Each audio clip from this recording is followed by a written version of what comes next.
हमें क्षेत्रपाल हॉस्पिटल का बताया कि यहाँ पे न्यूरोलॉजिस्ट काफ़ी अच्छे हैं और 2-3 बार ऐसे पार्किंसन की पेशेंट्स आए हैं, उनको उन्होंने काफ़ी अच्छी राहत दिलाई है और उनको काफ़ी अच्छा फ़ायदा हुआ है, यानी कि वो मिला है। मैं हेमंत सिंह, ये मेरे दादाजी हैं पुखराज सिंह, हम लोग राउतमाल जवाजा से आए हैं। मेरे दादाजी को लगभग 4-5 साल पहले पार्किंसन की बीमारी हुई थी। ये माइंड रिलेटेड बीमारी है, इसमें नर्व्स जो होती है, जो न्यूरो होती है अपने बॉडी की, वो काम करना बंद कर देती है, यानी स्लो काम करती है। तो उसकी वजह से माइंड सेंस नहीं कर पाता, तो हाथ वगैरह और पाँव वगैरह खुद ब खुद अनकंट्रोल हो जाते हैं और वाइब्रेट करने लग जाते हैं। तो हमें क्षेत्रपाल हॉस्पिटल का बताया कि यहाँ पे न्यूरोलॉजिस्ट काफ़ी अच्छे हैं और 2-3 बार ऐसे पार्किंसन की पेशेंट्स आए हैं, उनको उन्होंने काफ़ी अच्छी राहत दिलाई है और उनको काफ़ी अच्छा फ़ायदा हुआ है, यानी कि वो मिला है, फ़ायदा मिला है। तो उस वजह से हम भी यहाँ पे आए।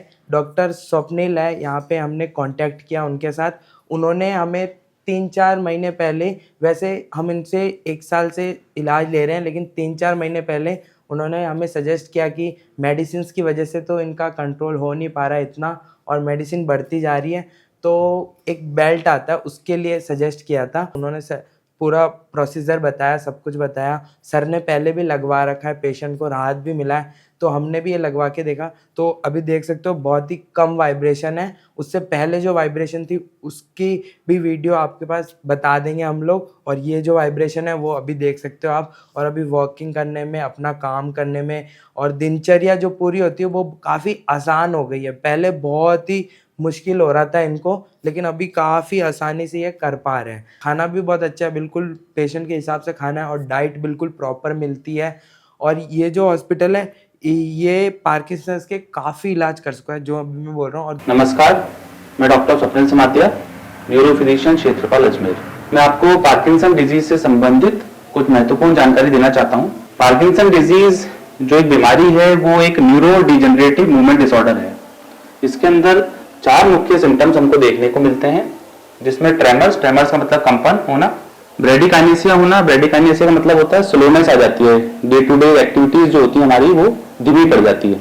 इसी के साथ रिजिडिटी होती है जिसमें कड़कपन होता है, और उसी की वजह से पोस्चरल इंस्टेबिलिटी भी होती है जिसमें मरीज बार बार गिरता रहता है। इनमें से ब्रेडिकाइनेसिया के साथ में अगर कोई भी एक सिम्टम हो, ऐसे मरीज को पार्किंसन डिजीज होने की संभावना होती है। ये बीमारी जो होती है यूजुअली एक तरफ से स्टार्ट होती है, राइट से या लेफ्ट से, और फिर धीरे धीरे पूरे शरीर को घेर लेती है। जब ये डिजीज समय के साथ बढ़ती है तो उसको एडवांस पार्किंसन डिजीज कहते हैं, जो कि मरीज को धीरे धीरे करके बेड रिडन स्टेट में ले आती है।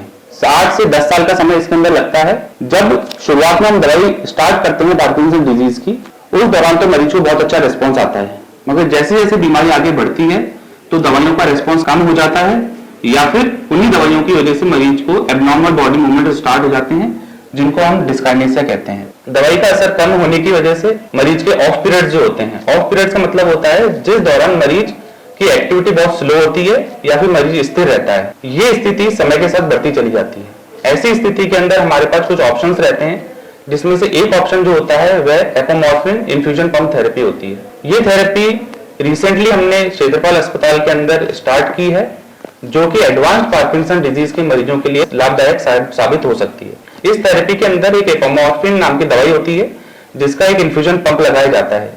ये उन मरीजों को लगाया जाता है जिनके अंदर की पार्किंसन डिजीज डायग्नोज्ड हो और दवाइयों का असर समय के साथ कम हो गया हो, उनके ऑफ पीरियड जो होते हैं वो बढ़ गए हों, या दवाइयों की वजह से कंपन बहुत ज्यादा होने लग गई हो। ऐसा ही एक मरीज, जैसा कि इनसाइट में देख रहे हैं, इस मरीज को हमने एपोमॉर्फिन पंप लगाया है, जिससे इस मरीज की जो दैनिक दिनचर्या की एक्टिविटीज है उसके अंदर से बहुत आराम मिला है। इस पेशेंट को ऑफ पीरियड जो थे वो लंबे हो गए थे और डिस्काइनेसिया थे वो भी काफी डेवलप हो गए थे दवाई का डोज बढ़ाने की वजह से। एपोमॉर्फिन पंप लगाने की सुविधा राजस्थान में बहुत ही गिने चुने अस्पतालों में ही अवेलेबल है, और उनमें से एक हमारा अजमेर है क्षेत्रपाल हॉस्पिटल। पार्किंसन डिजीज से संबंधित या एडवांस पार्किंसन डिजीज से संबंधित अगर आपको कोई भी जानकारी चाहिए, उससे संबंधित इलाज चाहिए, तो क्षेत्रपाल हॉस्पिटल में मैं डॉक्टर स्वप्निल समातिया सुबह 10 बजे से लेकर शाम को 4 बजे तक, मंडे से सैटरडे तक अवेलेबल रहता हूँ। Thank you. चार धाम यात्रा बद्रीनाथ, केदारनाथ, यमुनोत्री, गंगोत्री के लिए आरके यात्रा कंपनी की ओर से टूर पैकेज। 13 दिन की यात्रा, 2 मई को प्रस्थान। ब्रेकफास्ट, डिनर और होटल में रहने की सुविधा के साथ ही दर्शन कीजिए खोड़ा गणेश जी, हरिद्वार, गुप्त काशी, गौरी कुंड, उत्तरकाशी, जोशी मठ, ऋषिकेश व पुष्कर जी के एसी बस द्वारा मात्र 19,501 रुपए में। हेलीकॉप्टर द्वारा केदारनाथ दर्शन के लिए किराया अलग से। संपर्क करें आरके यात्रा कंपनी, सोनी जी की नसिया के पास, आगरा गेट, अजमेर।